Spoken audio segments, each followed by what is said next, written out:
Into 2 × 10⁴। फिर इसको हम लोग लिख सकते हैं, ध्यान देंगे, 3 इंटू, देखो इसको ऊपर ले जाएंगे पावर माइनस हो जाएगा, ये हो गया अपान 2, इससे इसको कैंसिल करें, 3 × 1 = 3, 1.5। क्या आंसर आ गया? 1.5 × 10⁻⁻⁴ आंसर। ठीक है, तो ये चीज आपको ध्यान रखना है। Hello students, welcome back to chemistry class of Santosh sir. This is the revision class. So now I have started revision class.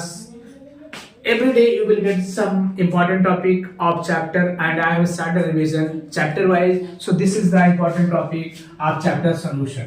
Class 12 chemistry. This is solution chapter numerical. You know that. This is numerical solution chapter. So let us start this.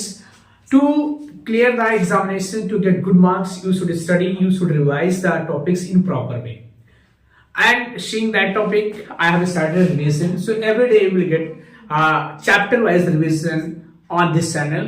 So if you are new students, please subscribe my channel. If you have already subscribed, so please on the notification, then whenever I will upload the videos, you will get the notification and you can revise it in proper way. So let us start without being delay.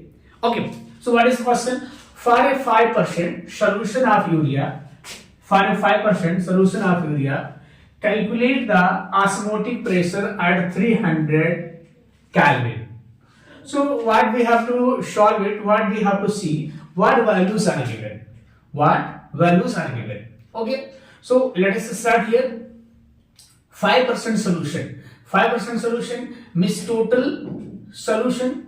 What is the total solution? 5% solution. Okay. So R values given, T values given. What are clear? Let us rewrite. R values 0.0821 and T value is 300 Kelvin. Okay. These values are given. Next, what values we will get here?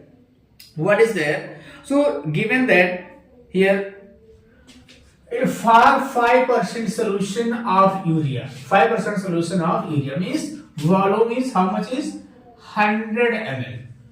100 ml. So let us convert it into liter. So what will be 100/1000 equals 0.1 liter. Means this is the value. And 5% is there. 5% means W value, W1 is equal. What is W1 is equal? What is 5 gram? 5 gram. What we have discussed? A different formula. हम लोग कैसा formula इसके लिए use करें? तो यहाँ पे R है, P है, V है, ये इसका मतलब क्या हो गया कि हमें कोई फार्मूला ऐसा यूज करना है जो इसको रिलेट करे। तो क्या हम लोग लिए हैं? पाई V इक्वल क्या लिखे हैं हम लोग? CRT, ठीक है। अब देखिए यहाँ पे, जहां पे C की वैल्यू क्या हो सकती है? देखो यहाँ पे CRT है, तो C इक्वल क्या हो जाएगी? N/V हो जाएगी। ध्यान देंगे, N/V हो जाएगी।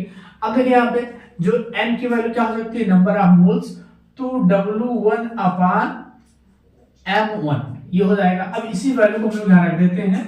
पाई V is equal, ऐसा लिख दिए, W1/M1 into RT। इसको आप ट्रांसफर कर दो। Pi is equal W1/M1 into V into RT। पाई की वैल्यू हमको कैलकुलेट करना है बेटा। क्या करें हम लोग? तो W की वैल्यू कितनी दी गई है? देखो W1 वैल्यू कितनी है? 5 ग्राम है। वेट है इसका, मॉलिक्यूलर वेट क्या है? 60 है। इसका वैल्यू में V की वैल्यू आपने निकाला है 0.1 हो गया। R की वैल्यू आपको दी गई 0.0821 है और T की वैल्यू क्या है? 300। बेटा हम लोग क्या देख रहे हैं? देखो इसको कैसे कैंसिल करेंगे? देखो यहाँ से कैंसिल करो। 5 12 हो जाए 60। ओके, 12 से इसको कैंसिल कर दो। 5 और 12 हो जाए 24, 6 is remaining 60, 12 5 जा 60। मल्टीप्लाई कर लीजिए आप। मल्टीप्लाई करेंगे ये क्या हो जाएगा? 0.0821 इंटू 25 अपान 0.1, 1 से डेसिमल कैंसिल कर दीजिए, तो क्या बन गया ये देखो 82.821 इंटू 25।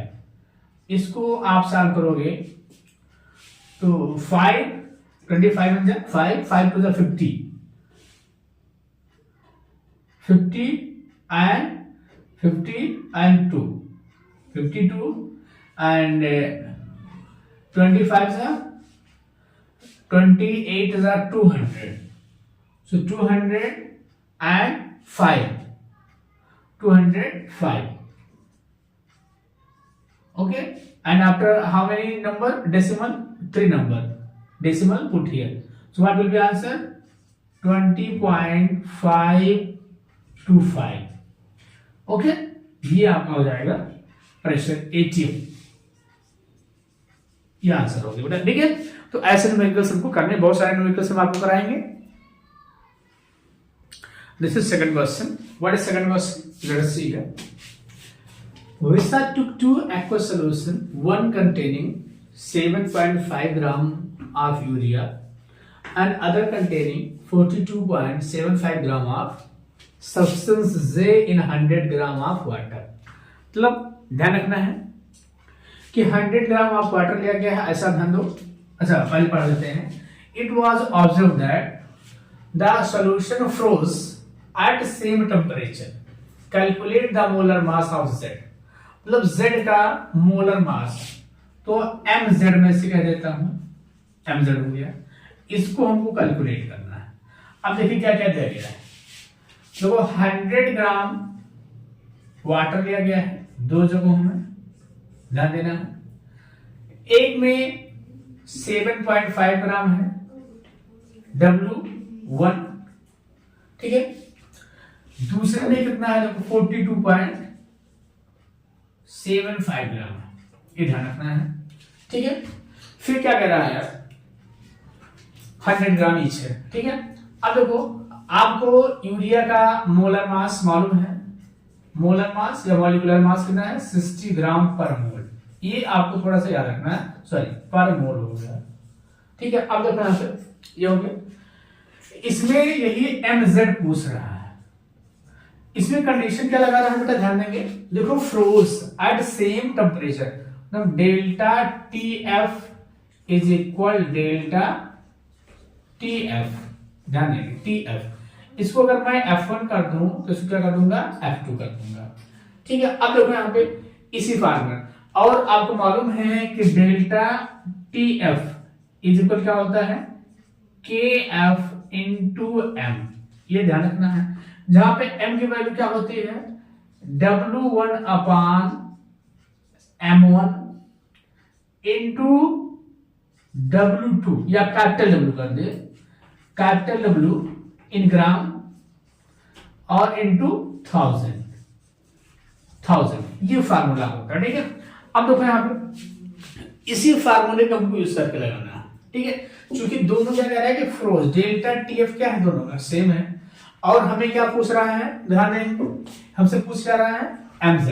तो देखो इसके लिए हम लोग लिखते हैं, ध्यान देंगे। अगर मैं इसके लिए लिखूं, ध्यान देना, यहाँ पे देखो इसके लिए लिख रहा हूं, तो डेल्टा TF1 क्या हो जाएगा? देखो डेल्टा TF1 मतलब इसके नीचे में लिख रहा हूं, देखो यहाँ पे 7.5 इंटू 1000 अपान 60 इंटू 100 और KF हो गया, ये हो गया, ठीक है। इसके लिए मैं लिख देता हूं, देखो इसके लिए लिख रहा हूं, यहां से बोले रखो, इक्वल है दोनों, KF हो गया 42.75 इंटू 1000 अपान mz देख लेते हैं इसको, mz देखो mz इंटू 100, इसे थोड़ा सा ध्यान रखना आपको, ये थोड़ा सा आप देख लीजिए यहाँ पे mz इंटू 100, इसको थोड़ा सा हम लोग ध्यान दे देते हैं क्योंकि नीचे लिख दिया हमने। अब देखिए इसमें इस दोनों को अगर आप देख पा रहे हैं, देखो kf से कैंसिल हो गया, इसमें भी 1000 है, इसमें भी 1000 है, इसमें भी 100 है, इसमें भी 100 है।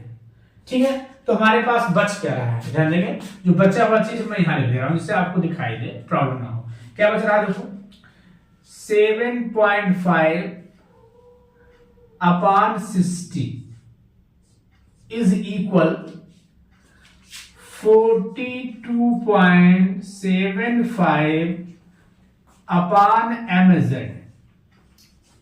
Okay, mz molar mass calculate करना है।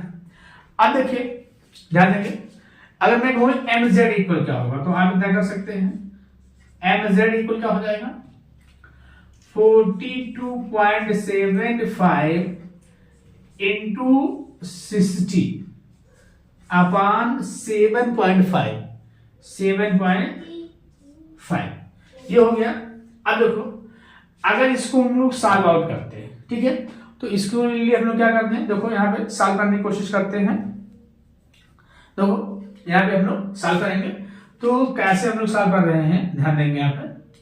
देखो ये आप ऐसा कर दो कि इसको 5 से कैंसिल कर दो, इसको 5 से तो हो गया 12, इसको 5 से कैंसिल करेंगे तो 1.5 आएगा। ओके, ये बात दिखाई दे रही है सबको।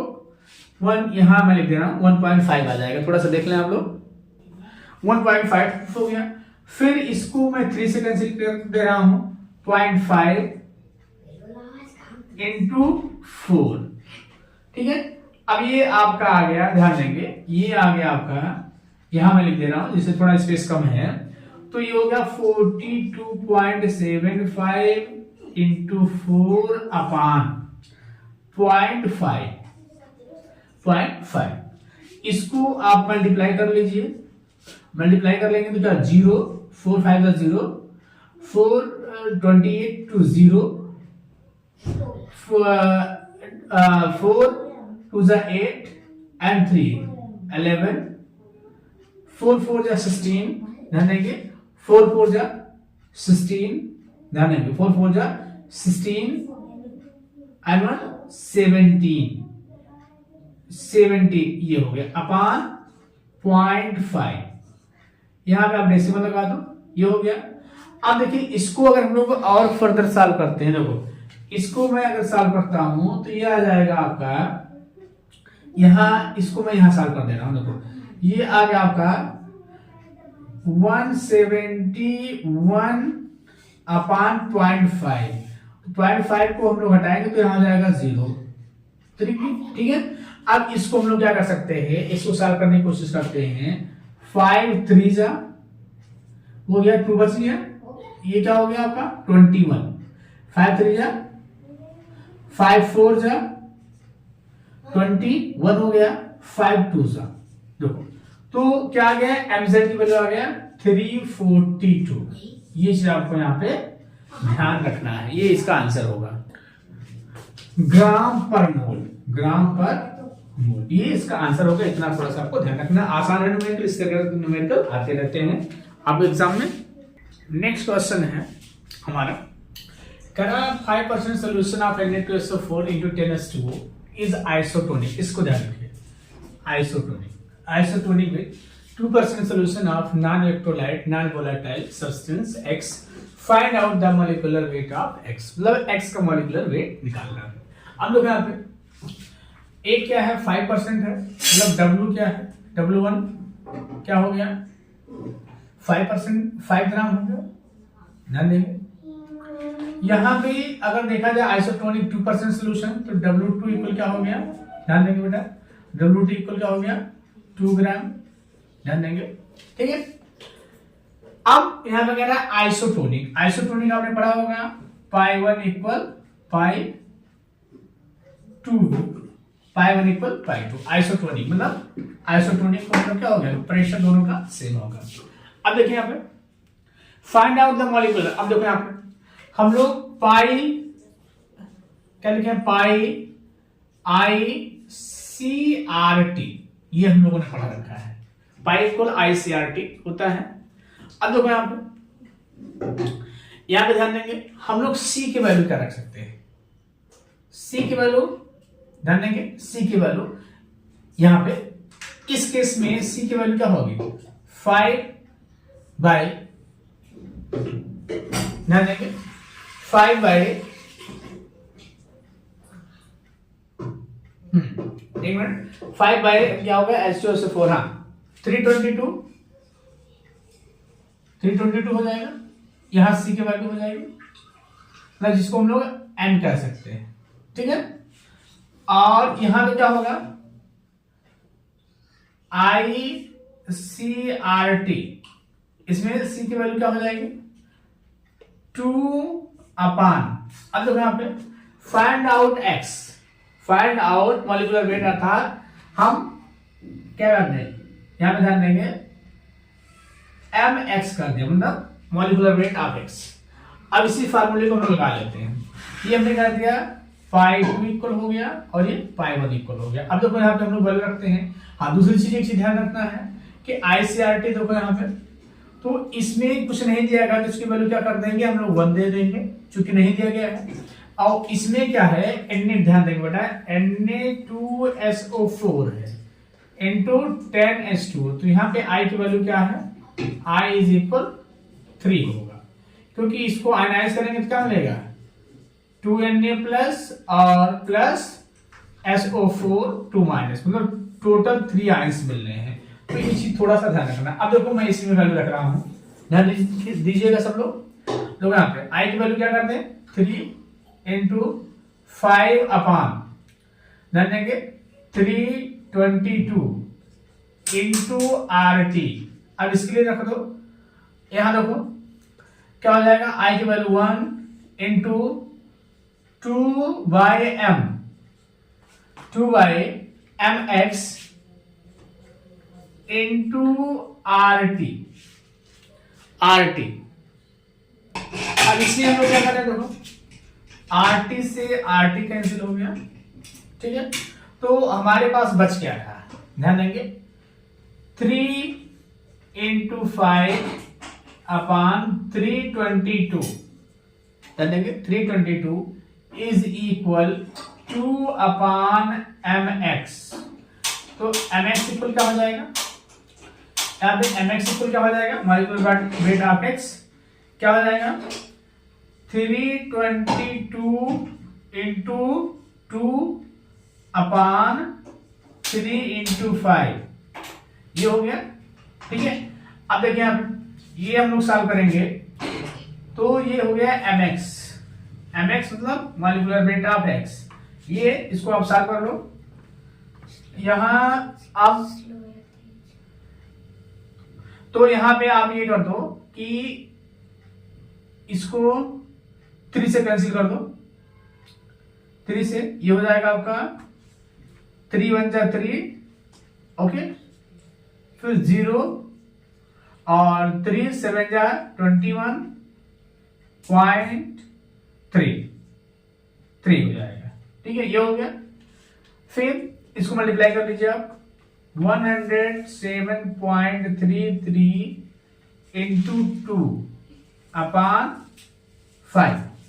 अब देखिए यहां से 5 से इसको डिवाइड करोगे तो ये हो जाएगा 0.4, तो ये कुल मिला के आंसर होगा 107.33 इंटू 0.4। इसी को मल्टीप्लाई कर लेते हैं फिर आंसर मिल जाएगा। तो बेटा इसको सॉल्व करेंगे तो हमारा आंसर क्या आ जाएगा 42.9 ग्राम, ये आपका आंसर हो गया, ठीक है। तो ऐसे न्यूमेरिकल्स हमको यहाँ पे लगाने हैं। So students, this is very important question. You often get confusion regarding this. It is being asked like this here. Assume that argon exert a partial pressure of 6 bar. Argon exert partial pressure of 6 bar.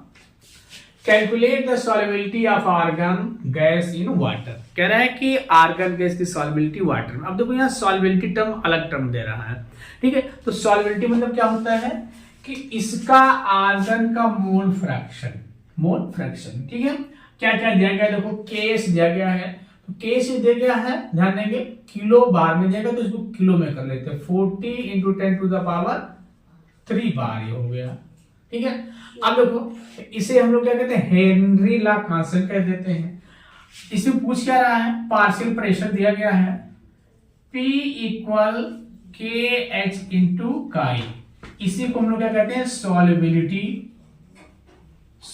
कहते हैं। क्या बोलते हैं बेटा, इसी को solubility कहते हैं। ठीक है, तो हमें क्या फार्मूला है, P इक्वल के एच इंटू काई। अब देखिए यहाँ पे हमको काई सॉल्युबिलिटी मतलब काई निकालना है, जिसे मोल फ्रैक्शन कहते हैं। P अपान के एच, देखो यहाँ पे वैल्यू क्या निकालना है हमको, P की वैल्यू क्या है 6 है, K की वैल्यू क्या है 40 इंटू 10 टू द पावर 3 हो जाएगा। इसको आप सॉल्व करिए, काई की वैल्यू क्या हो जाएगी, देखो यहाँ से हम लोग कैंसिल करने की कोशिश करते हैं, इसको हम लोग 2 से काट दें, ये 3 हो गया और ये हो गया 20। ओके, अब देखिए यहाँ पे काई हम लोग कैलकुलेट करेंगे। देखो इससे इसको काटने की कोशिश करिए, या हम लोग कह सकते हैं, ध्यान देंगे यहाँ पे, देखो मैं इसको लिख दे रहा हूं 3 upon 20 into 10 to the power 3।